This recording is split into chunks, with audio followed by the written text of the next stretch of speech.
اللہ وکفیٰ وسلام علی عبادہ الذین اصطفیٰ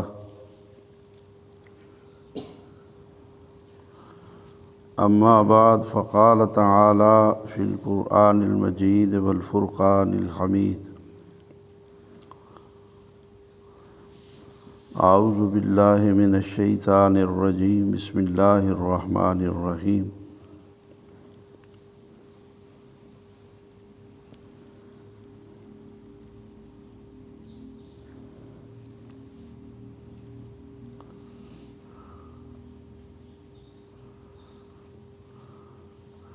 وَتِلْكَ حُجَّتُنَا آتَيْنَاهَا إِبْرَاهِيمَ عَلَى قَوْمِهِ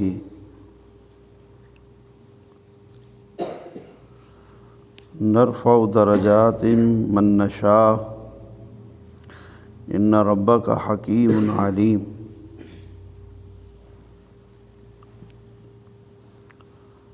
یہ آیات آگے تک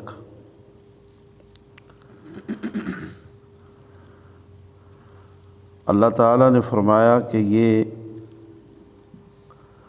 توحید کے مسئلے میں ہماری ایک مضبوط دلیل ہے، ایک حجت ہے جس کا کچھ توڑ نہیں ہے۔ ہم نے یہ ابراہیم علیہ السلام کو عطا فرمائی۔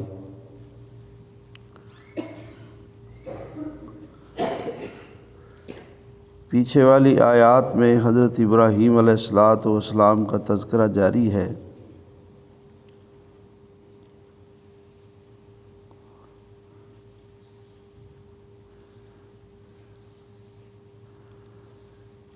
فرمایا کہ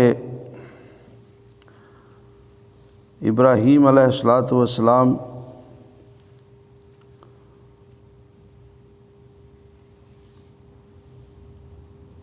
وَكَذَلِكَ نُرِي إِبْرَاهِيمَ مَلَكُوتَ السَّمَاوَاتِ وَالْأَرْضِ وَلِيَكُونَ مِنَ الْمُوقِنِينَ فَلَمَّا جَنَّ عَلَيْهِ اللَّيْلُ رَأَىٰ كَوْكَبًا۔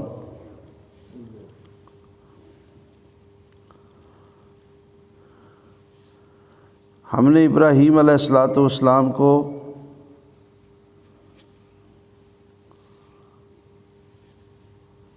سب کچھ دکھا دیا تھا، سمجھا دیا تھا۔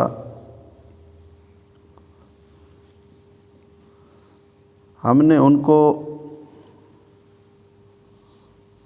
زمین و آسمانوں کے حقیقی بادشاہ، حقیقی مالک الملک کا فہم، توحید کی سمجھ سے نواز دیا تھا، جس کے نتیجے میں ابراہیم علیہ السلام توحید کے اوپر اور زیادہ یقین کرنے والوں میں بنتے گئے۔ فَلَمَّا جَنَّ عَلَيْهِ اللَّيْلُ رَأَىٰ كَوْكَبًا، جب ان پہ رات ہوئی انہیں ستاروں کو دیکھا تو کہا قال ھذا ربی، کہ یہ میرا رب ہے۔ چونکہ سارے لوگ وہاں پر غیر اللہ کو پوجنے والے تھے، بتوں کو پوجتے تھے۔ بتوں کے حوالے سے ایک بہت بڑا مغالطہ آج کے مشرک دیتے ہیں۔ یاد رکھو کہ وہ بت ایسے ہی لکڑ پتھر کو وہ نہیں تراش لیتے تھے، وہ کسی نیک ہستی کا بت بناتے تھے، اور ان کے ذہن میں اسی طرح اس نیک آدمی سے توسل یا اس کی بزرگی کا لحاظ کرتے ہوئے واسطے وسیلے کا ان کے اندر ذہن ہوتا تھا۔ یقولون ہؤلاء شفاعؤنا عند اللہ، کہتے تھے یہ اللہ کے ہاں ہمارے سفارشی ہیں۔ اللہ تعالیٰ معاف فرمائے اور ہدایت دے۔ جیسے آج کے لوگ من حیث و مٹی کا ڈھیر کسی قبر کے آگے نہیں جھکتے، بلکہ وہ مرنے والا بزرگ وہ ان کے ذہنوں میں ہوتا ہے۔ تو وہ ماحول چونکہ اس طرح کا تھا تو ان لوگوں کو توحید کا پہلو سمجھانے کے لیے ابراہیم علیہ السلام لوگوں کو ایک بات سمجھانے کے لیے ان کو مغالطہ دیتے ہیں کہ یہ دیکھو ستارہ چمک رہا ہے تو پھر میرا رب ہے یہ۔ فلما افلا، پس جب وہ چھپ گیا، قال لا احب الآفلین، میں چھپ جانے والوں کو، غروب ہو جانے والوں کو، ختم ہو جانے والوں کو پسند نہیں کرتا، یعنی ان کو میں رب نہیں بنا سکتا۔ بات یہ سمجھائی کہ معبود تو ایک مستقل چیز ہونی چاہیے جو ہمیشہ سے ہو اور ہمیشہ رہے، جس پہ کبھی زوال نہ آئے۔ فلما رأى القمر، چاند دیکھا، چاند طلوع ہوتا ہے تو ستارے ظاہر ہے وہ چھپ جاتے ہیں، ان کا ٹمٹمانا ماند پڑ جاتا ہے۔ پر جب چاند دیکھا بازغاً قال ھذا ربی، چاند چڑھا ہوا روشن، کہا یہ میرا رب ہے۔ فلما افلا، جب وہ بھی غروب ہو گیا، وہ بھی چھپ گیا، صبح ہو گئی، قال لئن لم یہدنی ربی لاکونن من القوم الظالمین، تو اپنی عوام میں نعرہ بلند کرتے ہیں کہ اگر میرا رب مجھے ہدایت نہ دیتا تو میں گمراہوں سے ہو جاتا، اس کو میں کیسے رب بنا لوں؟ یہ بھی غروب ہو گیا، یہ بھی آیا اور چلا گیا، تو یہ رب کیسے؟ سورج یہ بڑا ہے ستارے سے بھی، چاند سے بھی۔ فلما رأى الشمس بازغة قال ھذا ربی ھذا اکبر، کہ یہ میرا رب ہے، یہ تو بہت بڑا ہے، کتنی روشنی ہے۔ فلما افلت، جب یہ بھی غروب ہو گیا، قال یا قوم انی بریء مما تشرکون، اے میری قوم کے لوگو میں اس شرک سے بری ہوں جو تم کرتے ہو۔ ان مشرکوں کے چہرے پہ گویا کہ ایک تماچا مارا کہ تمہارے بتوں سے تو یہ ستارے اور چاند اور سورج یہ زیادہ روشن تھے، ان کی تو کچھ کرامت تھی، روشنی نظر آ رہی تھی، چل رہے تھے، اور تمہارے تو یہ کسی کام کے بھی نہیں، نہ حرکت کرتے ہیں۔ لیکن یاد رکھو کہ یہ بھی چلے گئے، ان پہ زوال آتا ہے، یہ آتے ہیں اور چلے جاتے ہیں۔ معلوم ہوا کہ ان کا کوئی خالق ہے اور کسی کے حکم سے یہ چل رہے ہیں، یہ طلوع اور غروب ان کا یہ کسی اور کے قبضہ قدرت میں ہے، تو میں ان کو رب کیسے مانوں؟ اور میں تمہارے شرک سے بری ہوں، جو تمہارا یہ ایک تصور ہے کہ ہر کسی کا کوئی نہ کوئی معبود ہونا چاہیے۔ اللہ تمہیں ہدایت دے، معبود برحق ایک ہی ہے جو تم کو پیدا کرنے والا ہے، تو بس اسی کی عبادت کرو۔ اس کی مخلوق میں سے کسی چیز کو معبود بنانا، اس کو سجدے کرو، رکوع کرو، طواف کرو، اس کے نام پہ صدقے خیرات کرو، اس سے مانگو، اس کو پکارو، اس کا خوف رکھو، اس سے محبت کرو، تو یہ سب شرک ہے۔ اور یہ سب کام اللہ کے کرنے کے ہیں۔ کہا میری قوم کے لوگوں، میں تمہارے شرک سے بری ہوں۔ انی وجہت وجہی للذی فطر السماوات والارض حنیفا وما انا من المشرکین، میں تو اپنا رخ اس ذات کی طرف کرتا ہوں جس نے آسمانوں کو اور زمینوں کو پیدا کیا،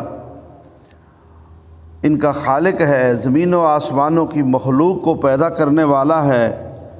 انی وجہت وجہی للذی، میں تو سب کو چھوڑ کر صرف اس اللہ کی طرف متوجہ ہوتا ہوں، حنیفاً، بالکل یک طرفہ، کسی دوسرے کی طرف مجھے کوئی جھکاؤ نہیں، کوئی لگاؤ نہیں، کوئی میرے دل میں ذرا بر کسی کے لیے لچک نہیں۔ وما انا من المشرکین، اور میں مشرکوں میں سے نہیں ہوں۔ قوم جھگڑی، قوم نے بحث کی کہ ابراہیم تو کیا کرتا ہے، بھلا ڈائریکٹ اللہ تک کسی کی رسائی ہو سکتی ہے؟ ان سے تعلق جوڑیں گے، یہ اللہ کے بڑے برگزیدہ ہیں، تو پھر اللہ تک ہمیں یہ پہنچائیں گے۔ وحاجہ قومہ، قوم جھگڑتی ہے، بحث کرتی ہے۔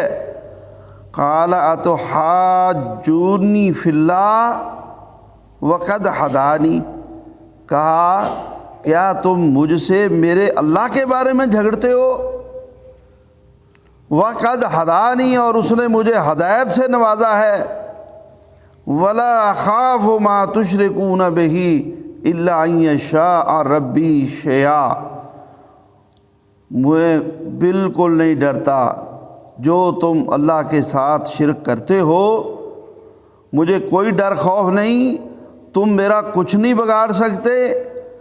الا ان یشاء ربی شیئا، مگر جو کچھ میرا اللہ چاہے۔ وسع ربی کل شیء علما، میرے رب کا علم ہر چیز پر پھیلا ہوا ہے۔ افلا تتذکرون، کیا تم اس سے نصیحت نہیں پکڑتے؟ وکیف اخاف ما اشرکتم، میں کیسے ڈروں اس سے جس کو تم رب کا شریک کرتے ہو۔ مجھے کوئی ڈر خوف نہیں ہے، نہ تمہارے ان کرنی والوں کا، نہ بھرنی والوں کا، نہ تمہارے زندوں کا، نہ تمہارے مردوں کا، مجھے کوئی ڈر خوف نہیں ہے، تم میرا کچھ نہیں بگاڑ سکتے۔ ولا تخافون انکم اشرکتم باللہ ما لم ینزل بہ علیکم سلطانا، اور تمہیں بھی کچھ نہیں غیر اللہ سے ڈرنا چاہیے، کیونکہ اللہ تعالیٰ نے شرک کی کوئی دلیل نہیں اتاری، کسی کو اللہ نے کوئی اختیار نہیں دیا، کوئی نفع نقصان کا مالک نہیں ہے۔ اپنے دلوں سے خوف نکال دو، یہ ایک خوف کا ہی تو پہلو ہے۔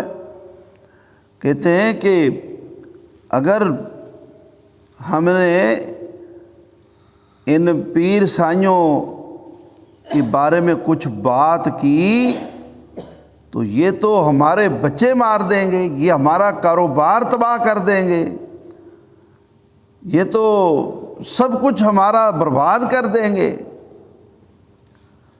یہ غیر اللہ سے خوف لوگوں کو شیطان دیتا ہے، اور ان کے دلوں میں یہ رعب ڈالتا ہے۔ تو یہ وجہ ہے جس وجہ سے پھر یہ لوگ شرک کرتے ہیں، اور پھر رفتہ رفتہ ان کی وہ محبت شیطان لوگوں کے دلوں میں ڈالتا ہے، اور پھر لوگ خوشی سے سب کچھ اپنا وہ ان کے اوپر قربان کرنے کے لیے تیار ہو جاتے ہیں۔ اللہ اکبر!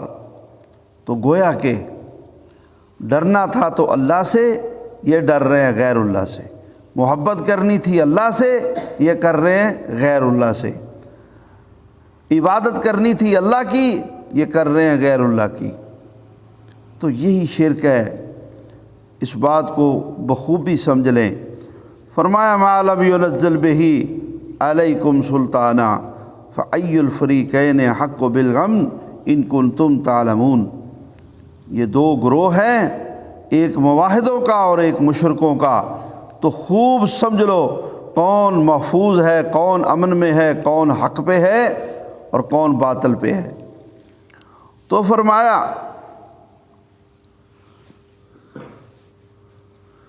الذین آمنوا ولم یلبسوا ایمانہم بظلم، وہ لوگ جو ایمان لائے اور انہوں نے اپنے ایمان میں ظلم کی آمیزش نہیں کی۔ یہاں ظلم کا معنی شرک ہے، شرک نہیں کیا۔ اولئک لہم الامن، ان کے لیے امن ہے دنیا میں بھی اور آخرت میں بھی، وہم مہتدون، اور یہی ہدایت یافتہ ہے۔ تو اللہ تعالیٰ نے ان سب آیات کے بعد فرمایا وَتِلْكَ حُجَّتُنَا آتَيْنَاهَا ابراہیم۔ یہ توحید میں اتنا فہم، اتنی سمجھ اور اتنی مضبوط دلیل ہم نے ابراہیم علیہ السلام کو عطا فرمائی۔ اب اس کی تشریح تم خوب سمجھ لو۔ ابراہیم نرفع درجات من نشاء، ہم جس کے چاہیں درجات بلند کر دیں۔ ان ربک حکیم علیم ووہبنا لہ اسحاق و یعقوب، ہم نے ان کو اسحاق عطا کیا، یعقوب عطا کیا۔ کلن ہدینا، ہم نے سب کو ہدایت عطا فرمائی۔ ونوحًا ہدینا، ہم نے نوح علیہ السلام کو ہدایت عطا فرمائی، توحید کا رستہ ان کو ہم نے سمجھا دیا۔ من قبل، و پہلے سے، ومن ذریت ہی، اور ان کی اولاد، نوح علیہ السلام کی اولاد، موحد اولاد، و داؤد و سلیمان، داؤد اور سلیمان، و ایوب و یوسف و موسیٰ و ہارون، یہ سب نبی، ایوب علیہ السلام، یوسف علیہ السلام، موسیٰ علیہ السلام، ہارون علیہ السلام، وَكَذَلِكَ نَجْزِي الْمُحْسِنِينَ، و زکریا و یحییٰ و عیسیٰ و الیاس کل من الصالحین۔ زکریا علیہ السلام، یحییٰ علیہ السلام، عیسیٰ علیہ السلام، الیاس علیہ السلام، سب اللہ کے نیک بندے تھے۔ وَإِسْمَاعِيلَ وَالْيَسَعَ، اسماعیل علیہ السلام، یسع، یونس، لوط علیہم الصلاۃ والسلام۔ وَكُلًّا فَضَّلْنَا عَلَى الْعَالَمِينَ، ان سب کو ہم نے جہانوں پہ فضیلت عطا فرمائی۔ یہ انبیاء ومن آبائہم، ان کے گھرانے، ان کے آباء، وذریاتہم، ان کی اولادیں، واخوانہم، ان کے بھائی، یہ سب پیغمبروں کے کنبے۔ وجتبیناہم وہدیناہم الی صراط مستقیم، بڑے عظیم المرتبت لوگ تھے، ہم نے ان کو چنا، ہم نے ان کو ہدایت کی توفیق دی، صراط مستقیم کی طرف چلایا۔ ذالک ھدی اللہ یہدی بہ من یشاء من عبادہ، اور یہ ہدایت کا رستہ اللہ جسے چاہتا ہے اپنے بندوں میں سے اسے نصیب کرتا ہے۔ فرمایا یہ اتنے اونچے مرتبوں والے، یہ انبیاء، ان کے آباء، ان کی اولادیں، ان کے کنبے، بیوی بچے، ان کے خاندان، کتنے اونچے مرتبے کے یہ لوگ۔ ولو اشرکوا، خدا نخواستہ اگر بالفرض یہ شرک کرتے، لحبط عنہم، تو البتہ ان کی نیکیاں برباد ہو جاتی، ما کانوا یعملون، جو وہ عمل کر رہے ہوتے۔ اگر یہ شرک کرتے تو ان کی نیکیاں بھی ختم ہو جاتی۔ تو توحید کا مسئلہ یہ بڑا اہم مسئلہ ہے، اور لوگ شرک کرتے ہوئے کہتے ہیں کہ جی شرک تو ہم کر ہی نہیں رہے، شرک تو ہم کر ہی نہیں سکتے، اور ایک حدیث کا سہارا لیتے۔ اللہ کے نبی صلی اللہ علیہ وسلم نے جزیرہ عرب کے لوگوں کے حوالے سے ان کو جب آپ صلی اللہ علیہ وسلم نے اللہ کی توحید کے اوپر پختہ ہوئے دیکھا تھا تو فرمایا کہ اب مجھے کوئی اندیشہ نہیں ہے کہ یہ شرک کریں گے یا یہ کفر کریں گے یا یہ شیطان کی اتباع کریں گے، البتہ یہ اندیشے ہیں کہ یہ ایک دوسرے کو ماریں گے یا یہ ان کے دلوں میں ایک دوسرے کے بارے میں ناراضگی ہوگی۔ آپ نے دوسرے گناہوں کا اشارہ کیا ان حدیثوں میں، اور یہ کہتے ہیں جی اللہ کے نبی نے فرمایا کہ مجھے تمہارے اوپر شرک کا کوئی ڈر نہیں، انا للہ و انا الیہ راجعون۔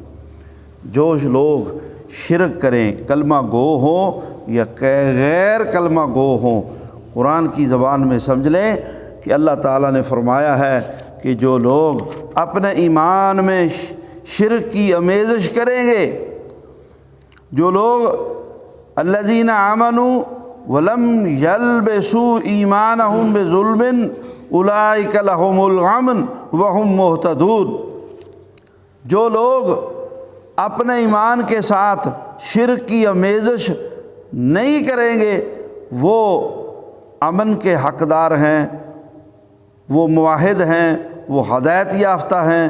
اور جو لوگ اپنے ایمان میں شرک کی ملاوٹ کریں گے، شرک کی آمیزش کریں گے، وہ لوگ محفوظ نہیں ہو سکتے اللہ کے عذابوں سے، اور وہ لوگ ہدایت یافتہ نہیں ہو سکتے، ان کی نیکیاں برباد ہو جائیں گی اور ان کی آخرت برباد ہوگی۔ اس لیے توحید کا مسئلہ ساری دنیا کو سمجھ لینا چاہیے، اور اصل مسئلہ ہی توحید ہے۔ وما خلقت الجن والانس الا لیعبدون، اللہ نے پیدا ہی ہم کو اپنی عبادت کے لیے کیا ہے۔ اللہ نے نبی ہی اس لیے بھیجے کہ بھولے بھٹکے لوگوں کو اللہ کی بندگی پہ لگایا جائے۔ ہر نبی کو کلمہ ہی یہ دیا، لا الہ الا اللہ، لا الہ الا اللہ، اللہ کے سوا کوئی عبادت کے لائق نہیں، اللہ کے سوا کوئی عبادت کے لائق نہیں۔ اسی کلمہ پر ساری محنت ہوئی ہے، کہا جس کا خاتمہ اس کلمہ پہ ہوگا تو وہ بچے گا۔ تو حیرت کی بات ہے اس وقت کیسا شرک کا بازار گرم ہے۔ لا الہ الا اللہ محمد الرسول اللہ بھی پڑھتے ہیں اور اللہ کے ساتھ شرک بھی کر رہے ہیں۔ رسول اللہ صلی اللہ علیہ وسلم کی اتباع، محمد الرسول اللہ پڑھ کر اتباع رسول اختیار کرنا، یہ رسالت پہ ایمان ہے۔ بدعات کا ارتکاب کرتے ہیں، خرافات کا، رسومات پہ چلتے ہیں اور تقلیدی ذہن ہیں، غیر نبیوں کو اپنے لیے مشعل راہ بنایا ہوا ہے، حدیث اور قرآن کو چھوڑ کر رائے اور قیاس کو اپنایا ہوا ہے۔ حیرت کی بات ہے، دھڑلے سے کہتے ہیں کہ ہم جیسا مسلمان کوئی نہیں۔ انا للہ و انا الیہ راجعون۔ اللہ تعالی ہدایت عطا فرمائے۔ اللہ رب العزت سے دعا ہے ہمیں کتاب و سنت کو سمجھنے کی اور اس پہ عمل پیرا ہونے کی توفیق عطا فرمائے۔ اقول قولی ھذا واستغفر اللہ لی ولکم وآخر دعوانا ان الحمد للہ رب العالمین۔